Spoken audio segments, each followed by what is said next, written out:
What's going on, everybody? Good morning, good evening, wherever you are, and whatever time it is. Welcome back to yet another video with you, man, Immersionholic. And ladies and gentlemen, welcome to episode 5 of my Abbasid campaign playthrough for the Medieval Kingdoms 1212 AD mod for Total War Attila. Ladies and gentlemen, today we begin the conquest of the Kingdom of Jerusalem and Cyprus.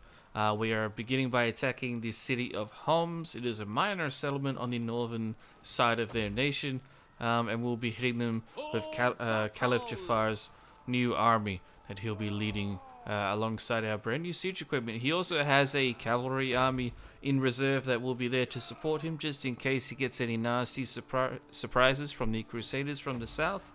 There's one kind of thing about this mod is that we don't really have a lot of intelligence on our enemies. But we are the Abbasid Caliphate. We are the #1 power in the Middle East, at least we should be. And so regardless of whatever forces they have, we will still take them on. So we are currently up here in the north of the area around Homs. Once we take Homs, we plan to march down directly onto Damascus. It's not their capital, but it is a major city, probably the most important city that they have, actually. And then down towards the south in the Sinai, the city of Aqaba will also need to be taken eventually. The Kingdom of Jerusalem has one more city, which is of course on Cyprus, because it's the Kingdom of Jerusalem and Cyprus. The city of Famagusta has a very strong garrison, but it only has a general in there for now. We'll need to monitor their movements to see what happens. Meanwhile, looking at the family tree, things are a little bit complicated right now for the Abbasid Dynasty. Caliph Jafar had 3 sons. He's lost 2 of them, and his wife has died.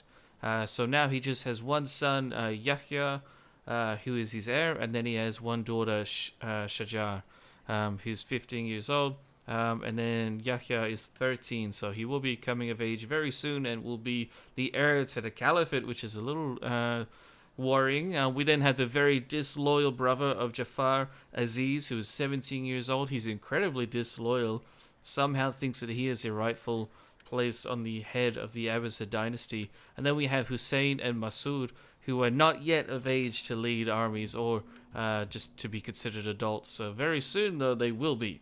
But that's it for the Abbasid dynasty.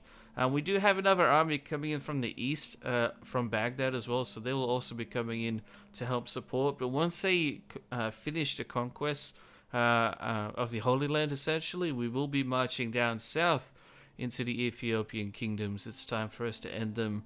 At least it will be in the very near future. But we can see here, just before we end the turn, that they do have the city of Lalibela under their control. So the Zagwe kingdom has been wiped out, unfortunately. Meanwhile, Caliph Jafar leads the attack on the city of Homs. It's a minor garrison, although it did have the king governing it, which was kind of interesting. So we did kill the king of Jerusalem within the first battle, in a very easy battle, so we just auto-resolved it. But yeah, a bit of a mistake on the AI. One thing I've kind of noticed, I don't know if it's just this mod or Attila or a combination of the both, but the AI has not been making very good decisions at all throughout this campaign. At least the enemy AI, I mean. So yeah, that's been interesting, and that is another interesting decision. Not only do they lose the city, but they lose their king. Speaking of kings, the king of the kingdom of Mercuria, or Ethiopia in this case, is begging us for peace. And he does this many, many times throughout several turns, and I just wanted to note it a few times. We don't have any forces near them, and they have defeated our former client state, the Zagwe kingdom, so obviously we can't tolerate them anymore, and we need to go down and deal with them eventually, but that won't be right now. After Caliph Jafar has let his army recuperate for a couple turns, he is now marching on Damascus. Damascus has a bit of a larger garrison and also has a general with a crossbow unit inside attached to the garrison, so it actually is relatively substantial. And you have to keep in mind the Crusader armies have better infantry than us. So in siege warfare, they do have the advantage. However, after losing the city of Homs, the Kingdom of Jerusalem is obviously looking for peace. We're not sure why that is. Perhaps they don't have any armies. Maybe they do, but they're not near us. We don't know. We don't have that intelligence right now. But Caliph Jafar is not interested whatsoever in peace and he will continue his march on Damascus. And the Kingdom of Mercuria continues their pleading for peace. They know the Caliphate is coming, and they are absolutely begging for peace every single turn, almost. It was pretty funny. In the meantime, though, we finally find the Kingdom of Jerusalem's armies. They are up in the north here, just west of the city of Sis, which is under our control, east of the Seljuks of Rome, which are our client state. So we are kind of panicking, and we're trying to organize defenses in the north. The city of Antioch currently has Hussayn The Brave, who is now brother of Caliph Jafar. Hussayn is an incredibly good general. Even though he's brand new to it, he's actually very young. He's only just turned 18. But he's very skilled in fighting. Throughout his entire life as a young man, he's been demonstrating his military prowess. And so he has already earned the acumen Hussayn The Brave. Incredibly prestigious to be granted that title. We'll just have to see how he handles it on the battlefield. We will send General Hakam with his cavalry contingent north to the city of Sis to try and hold off any Crusader attempts to march into Syria from the northwest. We're not sure if they will do that, but it seems likely. But the AI hasn't been making amazing decisions. But in the meantime, though, the city of Damascus has a large garrison. They have a general, and it's time to take them out and take on the jewel of Syria. It's time to attack Damascus, ladies and gentlemen. Here we are on the battlefield. We can see Damascus, or what is the representation of Damascus at least. And the cities in this spot aren't necessarily entirely all accurate. At least not what you would expect to see, but regardless, this is Damascus. Very large city, has decent fortifications, but it's pretty standard at the moment. They do have siege equipment, which begins targeting our troops immediately, but our trebuchets shut it down within a single barrage. Our trebuchets are insanely accurate, very, very powerful, and they're dealing very good damage. We see some of the militia troops manning the walls of the Crusaders.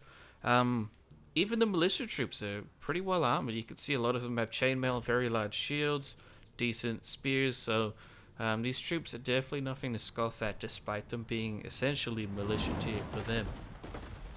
The trebuchets begin targeting the towers and the walls of the enemy settlement, and then our archers begin marching forward. The farmers of the area were sent forward. They were forced out of the city and were encouraged to come forward and attack our men, but they were cut down as our archers moved forward. Our archers are very capable in melee as well, so it's absolutely no problem for them.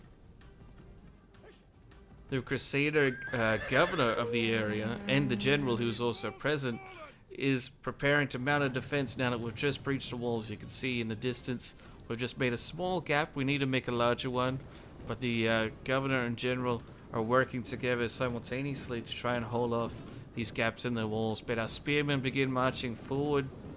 They won't take in the first charge. Instead, our swordsmen will, but our spearmen move forward first, and they will stop just short of the breach in order to set up a defensive perimeter. All the while, our trebuchets continue their bombardment alongside our archers. We have destroyed their defenses. Caliph Jafar is also leading his personal bodyguard on the battlefield here.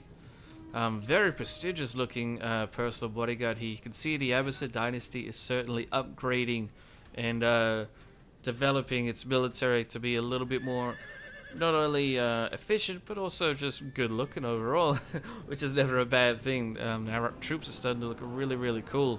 We're now sending in our swordsmen, who are handling a one-handed sword and shield in each hand, and they charge directly into the militia who are trying to hold our position.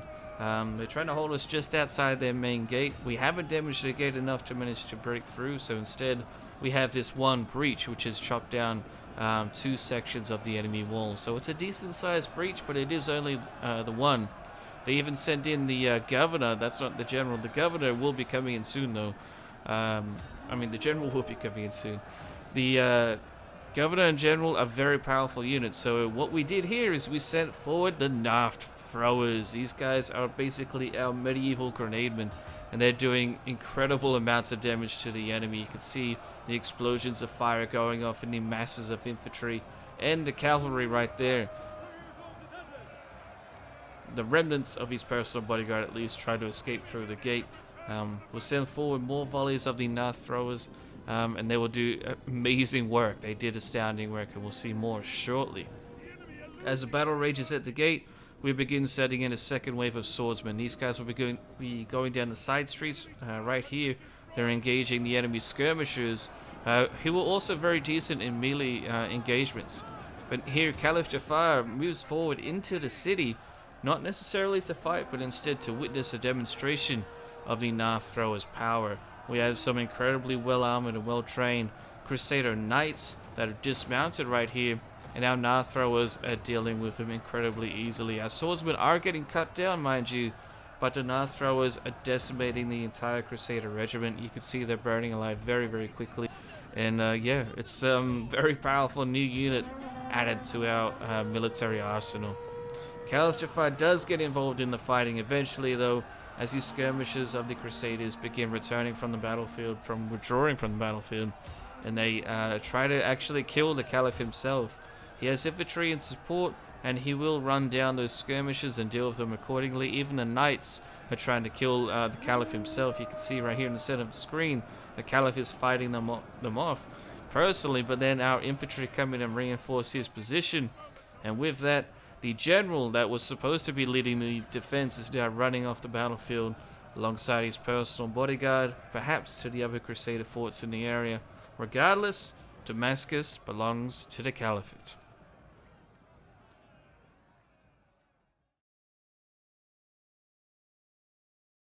And we have a decisive victory. We took only a few hundred casualties, nothing too severe, mostly in regards to our swordsmen. Our army is doing very well though. This trebuchet heavy infantry contingent combination is doing quite well in taking cities. The knife throwers came in really helpful. We only lost one unit in that slog, which actually wasn't too bad considering we were under fire for the majority of it. The Crusader armies are splitting up though. They have one army stuck up in the hills of western Anatolia, hiding from the Seljuks, who have been fighting them with their own army in the area. Meanwhile, Famagusta has now been reinforced with the larger Crusader army. It's led by their general right here, who's actually leading a very kind of questionable force. They're not very, the morale is very low, and they have very low integrity, so they might even go on ahead and launch a mutiny against him, who knows. Meanwhile, Hussayn the Brave is now receiving an entire army delivered directly from Baghdad. Hussayn is the son of the former Caliph Muhammad, one of the greatest caliphs the Abbasids have seen so far, and so he will be leading an entirely brand new army formed specifically for him to take cities. So Famagusta will be next with that. He even has brand new trebuchets, knife throwers, and lots of two-handed axemen that will be perfect at splitting the heads of the Crusader knights. Unfortunately for the Crusaders, their major army actually just left the city and sailed down south towards Egypt just before Hussayn led his expedition onto Cyprus. I won't show you guys the entire battle as it is a little bit of a repeat of the last one, but here's Hussayn right here with his famed mace that he uses in combat, completely chainmailed from head to toe, and his nice beautiful flower looking emblem on his shield. Hussayn established himself as definitely earning the title of the Brave. Here he is parading his troops and his own personal bodyguard in front of his army, and basically trying to intimidate the Crusaders who are watching him and trying to shoot him from the walls. Meanwhile, fireballs literally rain down on the city. Hussayn does not care, and he just wishes to inspire his men and lead them to victory. He even leads from the front here. We have a lot of skirmishers fighting our cavalry and swordsman contingent. Hussayn is leading his personal bodyguard here, and almost his entire bodyguard was killed. We can see here the remnants of his personal bodyguard as they come up to inspect the walls after the end of the battle. Hussayn actually had around 50 men in his personal bodyguard. He only had 12 by the end of it. But regardless, he does return into the battle. He never routed, actually. We pulled him out. We physically had to stop him from continuing so he wouldn't die. But Hussayn takes Cyprus with very little effort. He does take some casualties, although the majority of them were towards his lower tier swordsman and to his own personal bodyguard. It is said that Hussein killed over 200 men himself in the siege. And yeah, our troops once again did fantastic. Trebuchets, archers, and knife throwers are very effective against the Crusaders when they're bottled up inside of these cities. On the battlefield, though, in the open, I'm not so sure that they'll be effective. We shall see, though, because we will have a open field battle coming up very soon. But Hussein will recuperate his army at Famagusta, and he will have to hang out for quite a while, as it is a Christian Orthodox settlement, so they will be very unhappy being under Muslim rule, at least initially. But once they come to see just how glorious it is to be a part of the Caliphate, they will be happy, of course. Just showing you guys the Crusader armies yet again. One's still stuck up in the north, dealing with the Seljuks. The Seljuks don't have an army at the city, but they do have another one in the fog of war, so we're not going to send anyone to go assist them. Just reviewing the Abbasid Dynasty family tree once again, we can see Hussein is also married now. He's Hussayn The Brave, who's just led the invasion of Cyprus. We also have Masood, who is now of age. He's on the far right-hand side of the screen there. We're really trying to struggle to hold together the Abbasid government, though. A lot of our politicians are not very loyal. The ones who aren't loyal have not been given positions of power, so that has been helpful in curbing rebellions to not be too powerful. But we need to increase our power, the Abbasid dynasty's power in our own government. So to that end, Hussein will be given the job of being a Qadi, or a judge, an Islamic judge, and he'll deal out justice across Cyprus. But here we are with the real kicker of this episode, guys. Somehow, the Kingdom of Ethiopia, the Kingdom of Mercuria, has launched an invasion of Mesopotamia, and all of a sudden they have a full 20 stack army led by their king within a day's march of Baghdad. I have absolutely no idea how they got this far without anyone reporting it. None of our scouts saw this. There was absolutely no word. I have no idea how this army got here, but all of a sudden they were cruising up the Euphrates, got off their little ships, and here they are marching directly towards Baghdad. Baghdad has a decent garrison, but it will not be enough.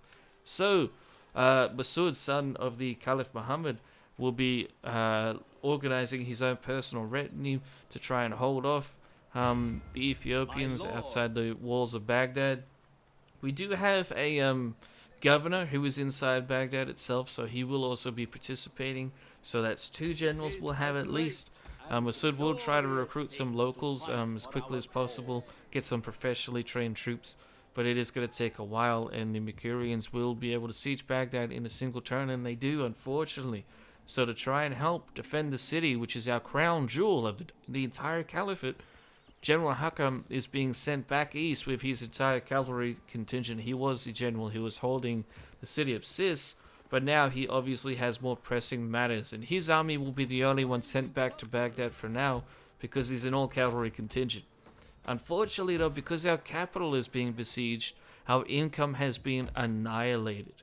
And not only that, but we're suffering attrition instantly, which is really frustrating, because I even cancelled a bunch of our works. Here you can see construction orders are being cancelled, so we get our income back.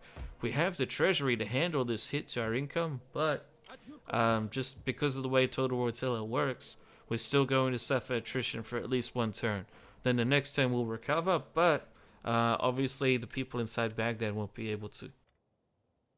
The Kingdom of Jerusalem and Cyprus now has 1 single city inside the province of Sinai. They continue begging for peace, but then after we refuse them, the Kingdom of Mercuria actually comes to the gates of Baghdad and almost sarcastically offers peace to the Abbasid Caliphate. Obviously, Caliph Jafar does not want to lose his brother Masood inside the city, but anybody who attacks the holy capital of Baghdad, this is the heart of the Abbasid Caliphate, must be punished completely.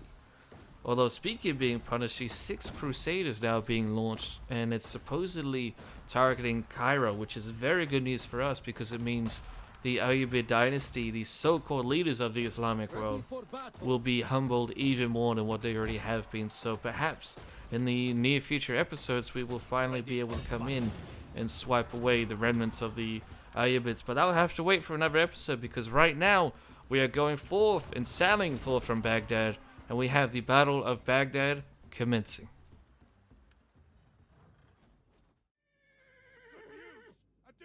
Here we are on the battlefield. General Masud, son of the former Caliph Muhammad. He has reinforcements coming in from the city behind him. We can see the city of Baghdad in the far off distance. A beautiful large city. Incredibly wealthy. If we lose Baghdad, our entire caliphate risks falling apart.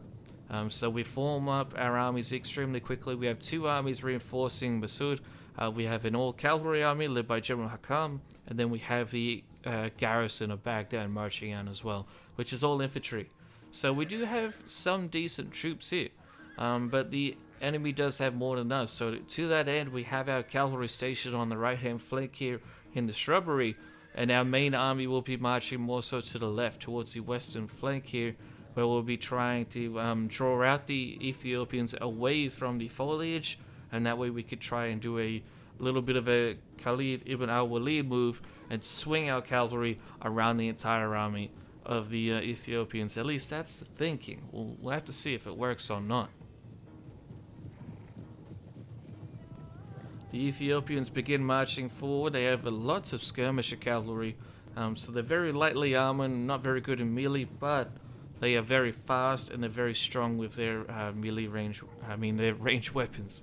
They do have a lot of archers as well mixed in with their cavalry and some spearmen as well. But all of their units are very lightly armored except for their personal bodyguard for their king. So in a one-on-one, most of our troops should do very well against their infantry. However, their skirmishers are going to be very concerning for us.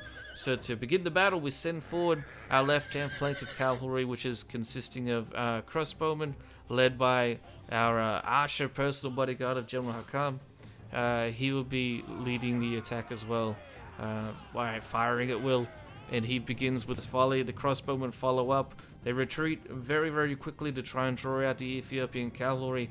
All of our left-hand cav are retreating, as are our right. Our right is much smaller. They only has 2 units of cavalry combined with a single general. This is the governor of Baghdad. They are trying to fall back towards General Masud's position with all of the infantry, basically trying to separate the enemy cavalry from their own infantry. We then launched the ambush with our cavalry from the right-hand flank. Unfortunately, we did it way too soon. So about half of the enemy cavalry will be able to escape the charge and they won't get caught, but we will deal some pretty severe damage on the right-hand flank. Meanwhile, back on the left, we are sending forward the crossbowmen that initially retreated. They're now charging from multiple angles into the Ethiopian cavalry. Along the main front line, though, our infantry are getting pummeled by the enemy skirmishers, and we're also receiving charges across the entire front from the enemy infantry. You can see many of them, once again, are low armored. They have basically entirely spearmen in their infantry. They have almost no swords or axemen, so that's very good for us. Unfortunately, though, we only have spearmen and only 2 sets of swordsmen. So unfortunately, our infantry won't counter theirs too massively, but they should last a little bit longer depending on how hard they get hit by the enemy skirmishers, which are obviously dealing a lot of damage to us. Over here on the left, though, this is our one little bit of enemy cavalry left to deal with. We've been very successful there. Once we deal with that last unit, we will come in and start dealing severe damage to the enemy cavalry that's skirmishing our troops to death. General Masud is right here getting involved as well, and we'll also be chasing down the archers very shortly. Masud is getting charged by the enemy skirmishers, though, which is a little bit scary for him.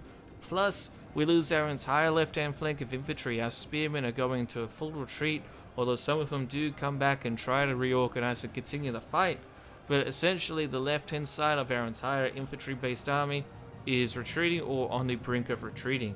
But our left and right-hand flank of cavalry is doing very good. Right here you can see a lot of our cav is now free to begin making outflanking maneuvers. We're going to charge directly at the infantry of the enemy. This is their one swordsman unit that they had. I thought they didn't have any, but I forgot about this one. We charged directly at them with one of our units, and they just routed instantly. Cavalry charges are just insanely powerful in this mod, and it's demonstrated right here by charging a shield walled swordsman unit, and they got annihilated. Here you can see the front line is very chaotic. It's very hard to tell who is who right now. The only blessing that we have is that the battle is not too big in terms of numbers. So our cavalry, even though they are worn down and very depleted, like such as that unit I just highlighted for you, they are able to continue pushing forward, bouncing back from retreating, and start to run down the enemy archers, as well as the enemy spearmen that are out on their own, especially on the right hand flank over here. And the king himself will also be receiving a charge very soon. We need to take out the Ethiopian king. We can't tolerate his negligence and his outright arrogance directed towards the Abbasid Caliphate, and he has to die in this battle. There's no way he can escape, but he is leading his personal bodyguard of heavy cavalry, and they are skirmishing our men very effectively. However, while he's doing that, our own cavalry is now turning around and dealing a massive charge to the few remnants of the Ethiopian infantry in the center of our front line. And with this final charge, we deal a crushing blow to the last remnants of the Ethiopian infantry. While that was happening, the king of Mercuria now finally gets charged by multiple units of Abbasid cavalry. We even have our archers targeting the position. There is a little bit of friendly fire occurring, although not too much, and we are also forcing him to retreat. After losing so many of his own men and many of his personal bodyguard, the king attempts to run, but he runs bam straight smack into the middle of Abbasid cavalry that's coming in to ensure that he doesn't escape. Now cavalry spent many hours combing the battlefield, ensuring that all of the Mercurians that were present on the battlefield were completely dead. And with that, the king of Mercuria is also executed on the battlefield.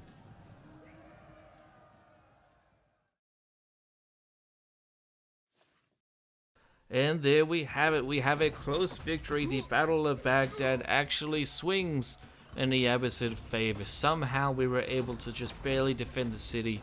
It came very, very close there. There's a few moments in the battle where the Ethiopians could have easily taken us out, but we ended up wiping out their army almost entirely with just a small segment of their very fast cavalry retreating off the battlefield. Like I said, all of their people will be killed at the end of the battle. Any prisoners taken will be executed. This disgrace against the Abbasid Caliphate cannot go unpunished. The remnants of the Mercurian army was slaughtered on the Euphrates banks. And with that, the Ethiopians are killed entirely. There are no more armies inside of our territory. There could be more coming, whether it's coming through sea or land, we're not sure. Again, I have no idea how they actually got into Mesopotamia. It's very, very skillful that the AI managed to make it that far, so that was really cool. But thankfully, Baghdad is not lost. We hold it. The Abbasid Dynasty continues, and then in the next episode, hopefully we can finish the Kingdom of Jerusalem, and then deal with the Ayyubid Islamic leader pretenders. But I will have to wait until the next episode, so thank you all so much for watching. Hope you guys enjoyed, and I shall see you in the next one.